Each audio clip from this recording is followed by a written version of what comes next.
ಯಾರು ವಾಸ ಇರೋದು ಅಂಕಲ್ ಬನ್ನಿ 150 ರೂಪಾಯಿ.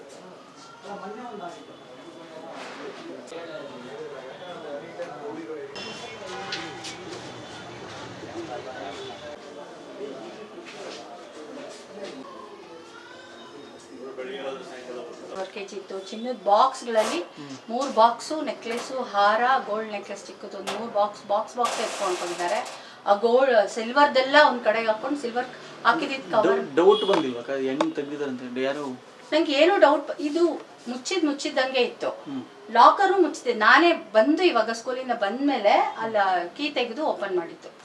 ಹೀಗೆ ಮನೆಯಲ್ಲಿ ಇಟ್ಟಿದ್ದ ಬಂಗಾರವನ್ನ ಕಳ್ಳಕಾಕರು ಕದ್ದು ಹೋದ ವಿಚಾರ ತಿಳಿದು ಕಣ್ಣೀರಿಡುತ್ತಿರುವ ಮಹಿಳೆ. ಇನ್ನೊಂದು ಕಡೆ ಪೊಲೀಸ್ ಇಲಾಖೆಯ ಸಿಬ್ಬಂದಿಗಳು ಕಳ್ಳನ ಜಾಡು ಏನಾದ್ರೂ ಸಿಗುತ್ತಾ ಅಂತ ಮನೆಯಲ್ಲಿ ಇಂಚಿಂಚು ಶೋಧ ಮಾಡುತ್ತಿರುವ ದೃಶ್ಯಗಳು ಕಂಡುಬಂದದ್ದು ಚಿಕ್ಕಬಳ್ಳಾಪುರ ನಗರದಲ್ಲಿ. ಹೌದು, ಚಿಕ್ಕಬಳ್ಳಾಪುರ ನಗರದ ಚಾಮರಾಜಪೇಟೆಯಲ್ಲಿ ಕೋಲಾರ ಮೂಲದ ವಿನೂತಾ ಸತ್ಯನಾರಾಯಣ ದಂಪತಿಗಳು ಇಬ್ಬರು ಕಳೆದ 23 ವರ್ಷಗಳಿಂದ ಬಾಡಿಗೆ ಮನೆಯಲ್ಲಿ ವಾಸವಾಗಿದ್ದಾರೆ. ವಿನೂತಾ ಟೀಚರ್ ಆಗಿ ಕೆಲಸ ಮಾಡಿದ್ರೆ ಗಂಡ ಸತ್ಯನಾರಾಯಣ ಡ್ರೈವರ್ ಆಗಿ ಕೆಲಸ ಮಾಡಿಕೊಂಡಿದ್ರು. ಬಂದ ಹಣವನ್ನ 1 ರೂಪಾಯಿ ಕೂಡಿಟ್ಟು 105 ಗ್ರಾಂ ಬಂಗಾರ ಬೆಳ್ಳಿಯನ್ನ ಖರೀದಿ ಮಾಡಿ ಮನೆಯ ಬೀರುವಿನಲ್ಲಿ ಇಟ್ಟಿದ್ರು. ಆದ್ರೆ ದಂಪತಿಗಳು ಮಾತ್ರ ಬೆಳಗ್ಗೆ ಕೆಲಸಕ್ಕೆ ಹೋದ್ರೆ ರಾತ್ರಿ ಸಮಯದಲ್ಲಿ ಮನೆಗೆ ಬಂದು ಅಡುಗೆ ಮಾಡಿ ತಿಂದು ಮಲಗುತ್ತಿದ್ರು. ಇದನ್ನೇ ಬಂಡವಾಳ ಮಾಡಿಕೊಂಡಿದ್ದ ಖತರ್ನಾಕ್ ಕಳ್ಳ ಅದ್ಯಾವ ಗ್ಯಾಪ್ನಲ್ಲಿ ಬನ್ನೋ ಗೊತ್ತಿಲ್ಲ. ಮನೆಗೆ ಹಾಕಿದ್ದ ಬೀಗ ಹಾಕಿದಂಗೆ ಇದೆ, ಬೀರುವಿಗೆ ಹಾಕಿದ ಲಾಕರ್ ಕೀ ಹಾಕಿದಂಗೆ ಇದೆ. ಆದ್ರೆ ಬೀರುವಿನಲ್ಲಿ ಇದ್ದ ಬಂಗಾರ ಬೆಳ್ಳಿ ಎಲ್ಲವನ್ನ ಗುಡಿಸಿ ಗುಂಡಾಂತರ ಮಾಡಿಬಿಟ್ಟಿದ್ದಾನೆ. ಇದನ್ನ ಅರಿಯದ ದಂಪತಿಗಳು ಇಬ್ಬರು ಕೋಲಾರದಲ್ಲಿ ಸಂಬಂಧಿಕರ ನಾಮಕರಣವಿದೆ ಎಂದು ಬೀರುವು ತೆಗೆದು ನೋಡಿದಾಗಲೇ ದಂಪತಿಗಳಿಬ್ಬರಿಗೂ ಕಳ್ಳನ ಕರಾಮತ್ತು ಬೆಳಕಿಗೆ ಬಂದಿದೆ. ನನ್ನ ಹೆಸರು ವಿನೂತಾ ಅಂತ. ಇದೇ ಮನೆಯಲ್ಲೇ ನಾವು 23 ವರ್ಷದಿಂದ ಇದ್ದೀವಿ. ಚಾಮರಾಜಪೇಟೆ 23ನೇ ವಾರ್ಡು. ಮೊನ್ನೆ 3 ದಿವಸಕ್ಕೆ ಮುಂಚೆ ಮನೇಲಿ ಬೀಗ ಹಾಕ್ದಂಗೆ ಇದೆ. ಯಾರೋ ಬಂದು ವಾರ್ಡ್ರೋಬ್ ಎಲ್ಲ ತೆಗೆದುಬಿಟ್ಟು ಸೂಟ್ ಕೇಸ್ ಇಟ್ಟಿದ್ದೀವಿ. ಅದು ಮಾತ್ರ ಮುಂದೆ ಕೆಳದಂಗೆ ಆಗಿತ್ತು. ಅದ್ರ ಮೇಲಿರೋದು ಕವರು ಸ್ವಲ್ಪ ಫೈಲ್ಸ್ ಎಲ್ಲ ಕೆಳಗೆ ಬಿದ್ದೋಗಿತ್ತು. ಸರಿ, ನಾನು ಅದನ್ನು ಯಾರೋ ನಮ್ಮ ಮನೆಯವರೇ ಏನೋ ನಾವು ಬೆಳಗ್ಗೆ ಹೋದರೆ ಸಾಯಂಕಾಲನೇ ಬರೋದು, ಅದು ತೆಗೆದಿದ್ದಾರೆ, ನಮ್ಮ ಮನೆಯವ್ರು ಬೀಳಿಸ್ಬಿಟ್ಟಿದ್ದಾರೆ ಅಂತ ಮತ್ತೆ ನಾನು ಎಲ್ಲ ಜೋಡಿಸ್ಬಿಟ್ಟು ಸುಮ್ಮನೆ ಆಗೋದೆ. ಮತ್ತು ನಾಳೆ ಬೆಳಗ್ಗೆ ಒಂದು ಫಂಕ್ಷನ್ ಇದೆ, ಕೋಲಾರ್ಗೆ ಹೋಗ್ಬೇಕಿತ್ತು ನಾಮಕರಣಕ್ಕೆ.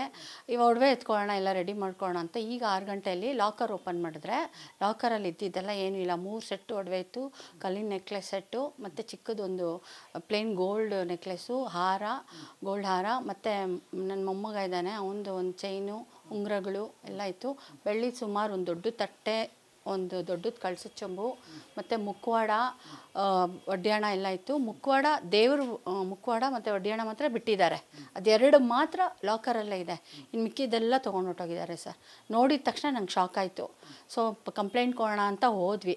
ಅಷ್ಟೊತ್ತು ಕ್ರೈಮ್ ಬ್ರಾಂಚ್ ಅವರೇ ಬಂದರು, ಫೋನ್ ಮಾಡಿದ್ರು ನಮ್ಮನೆ ಅಕ್ಕಪಕ್ಕ ಇದು ಮಾಡಿರೋರು. ಯಾಕೆಂದರೆ ಇದಕ್ಕೆ ಮುಂಚೆನೂ ಅದೇ ದಿನವೇ ಮೋಸ್ಟ್ಲಿ ಪಕ್ಕದ ರೋಡಲ್ಲೂ ಕಳ್ತನ ನಡೆದಿದೆ. ನಂಗೆ ಕಳ್ತನ ನಡೆದಿದೆ ಅಂತ ನನಗೆ ಗೆಸ್ ಮಾಡೋಕ್ಕೆ ಆಗಲಿಲ್ಲ. ಯಾಕೆಂದರೆ ಬೀಗ ಹಾಕ್ದಂಗೆ ಇದೆ, ಲಾಕರ್ ಕೀಸು ನನ್ನ ಹತ್ರನೇ ಇರುತ್ತೆ. ನಾನು ಬಂದ ಮೇಲೇ ನಾನು ಇವಾಗ ಈಗ ತೆಗೆದಿದ್ದು ಗಾಡ್ರೇಜ್ ಬೀರು. ಯೂಶ್ವಲಾಗಿ ವಾರ್ಡ್ರೋಬಲ್ಲೇ ಬಟ್ಟೆ ಎಲ್ಲ ಇಡೋದು, ವಾರ್ಡ್ರೋಬ್ ಮಾತ್ರನೇ ಯೂಸ್ ಮಾಡೋದು. ಸರಿ, ನಾಳೆ ಹೋಗೋಣ ಅಂತ ನಾನು ಲಾಕರ್ ಓಪನ್ ಮಾಡಿದ್ದು ಒಡವೆ ಎತ್ಕೊಳ್ಳೋದಕ್ಕೆ. ಏನೂ ಇರಲಿಲ್ಲ.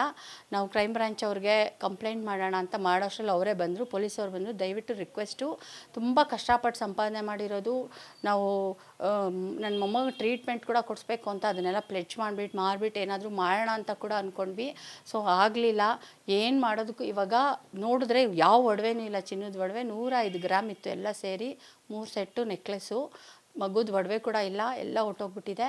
ಸಿಲ್ವರ್ದು 1.5 kg ಇತ್ತು, ಯಾವುದು ಕಾಣ್ತಾ ಇಲ್ಲ, ಎಲ್ಲ ಹೊಟ್ಟೋಗಿದೆ. ಕವರೆಲ್ಲ ಕೆಳಗೆ ಆ ಕಡೆ ಎಸ್ಬಿಟ್ಟು ಅದರಲ್ಲಿ ಲಾಕರಲ್ಲಿ ಮುಖವಾಡ ಮತ್ತು ಒಡ್ಯಾಣ ಮಾತ್ರ ಇದೆ. ದೇವ್ರ ಮನೇಲಿ ಇದ್ದಿದ್ದು ಕೂಡ ಏನೂ ತೆಗೆದಿಲ್ಲ ಅವರು. ದೇವ್ರ ಮನೆಯಲ್ಲೂ ಬೆಳ್ಳಿ ತಟ್ಟೆ, ಬೆಳ್ಳಿ ಸಾಮಾನು, ಕೆಲವು ದೀಪಗಳು ಎಲ್ಲ ಇದೆ, ಅದೆಲ್ಲ ಹಂಗೆ ಇದೆ.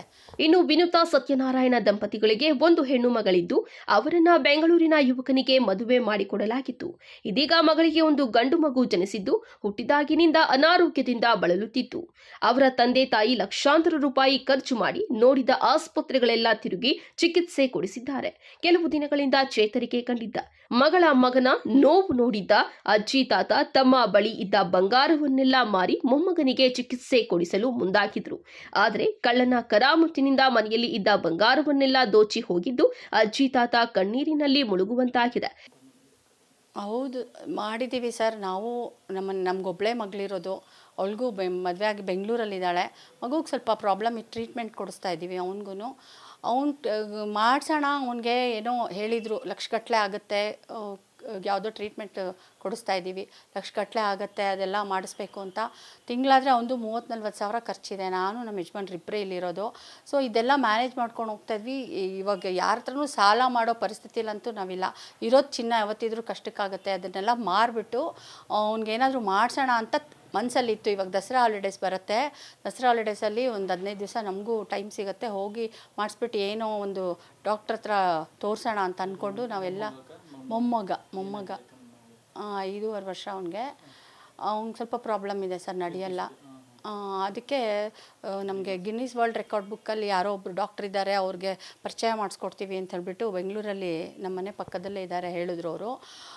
ಸರಿ ಅಲ್ಲಿ ಹೋಗೋಣ, ಅಲ್ಲೆಲ್ಲ ಹೋದರೆ ದುಡ್ಡು ಇಟ್ಕೊಂಡು ಹೋಗ್ಬೇಕಲ್ವಾ, ಸರ್ಜರಿ ಅಂದರೆ ಎಷ್ಟಾಗುತ್ತೋ ಏನೋ ಅಂತ ಹೇಳ್ಬಿಟ್ಟು ಅದನ್ನೆಲ್ಲ ಇಟ್ಬಿಟ್ಟು ಅಥವಾ ಮಾರ್ಬಿಟ್ಟು ಪ್ಲೆಡ್ಜ್ ಮಾಡಿಬಿಟ್ಟು ಅಥವಾ ಮಾರ್ಬಿಟ್ಟು ಏನಾದರೂ ಮಾಡೋಣ ಅವ್ನಿಗೊಂದು ಅಂಥೇಳಿ 3 ವರ್ಷದಿಂದ ಟ್ರೀಟ್ಮೆಂಟ್ ಕೊಡಿಸ್ತಾ ಇದ್ದೀವಿ. ಸ್ವಲ್ಪ ಪಿಕಪ್ ಆಗಿದ್ದಾನೆ ಅಷ್ಟೇ, ಏನು ಇದಿಲ್ಲ. ಅವ್ರು ಯಾರು ಒಡವೆನೂ ಎಲ್ಲ ಮಾರಿಬಿಟ್ಟು ಇರೋದು ಅದೊಂದೇ ಸರ್ ನಮ್ಮ ಹತ್ರ, ಇನ್ನೇನು ಇಲ್ಲ. ನಾವು ಬಾಡಿಗೆ ಮನೆಯಲ್ಲೇ ಇರೋದು. 23 ವರ್ಷದಿಂದ ಇದೇ ಮನೆಯಲ್ಲೇ ಇದ್ದೀವಿ ಬಾಡಿಗೆ ಕಟ್ಕೊಂಡು. ಇನ್ನು ಇದೇ ಚಾಮರಾಜಪೇಟೆಯಲ್ಲಿ 2 ದಿನಗಳ ಹಿಂದೆಯಷ್ಟೇ ಇದೇ ರೀತಿ ಮನೆಗೆ ನುಗ್ಗಿ ಹಣ ದೋಚಿ ಹೋಗಿದ್ದ ಕಳ್ಳರು ಈಗ ಈ ಮನೆಯಲ್ಲಿ ಬಂಗಾರ ಕದ್ದು ಹೋಗಿದ್ದಾರೆ. ಸ್ಥಳಕ್ಕೆ ಚಿಕ್ಕಬಳ್ಳಾಪುರ ನಗರ ಪೊಲೀಸ್ ಠಾಣಾ ಪೊಲೀಸರು ಭೇಟಿ ಕೊಟ್ಟು ಪರಿಶೀಲನೆ ನಡೆಸಿ ಬೆರಳಚ್ಚು ಪಡೆದು ನೊಂದವರಿಂದ ಮಾಹಿತಿ ಪ್ರಕರಣ ದಾಖಲಿಸಿಕೊಂಡಿದ್ದಾರೆ. ಕ್ಯಾಮರಾಮನ್ ಪ್ರವೀಣ್ ಜೊತೆ ಕಳವಾರ ಅರುಣ್, ಎಂಎಂಟಿವಿ ನ್ಯೂಸ್, ಚಿಕ್ಕಬಳ್ಳಾಪುರ.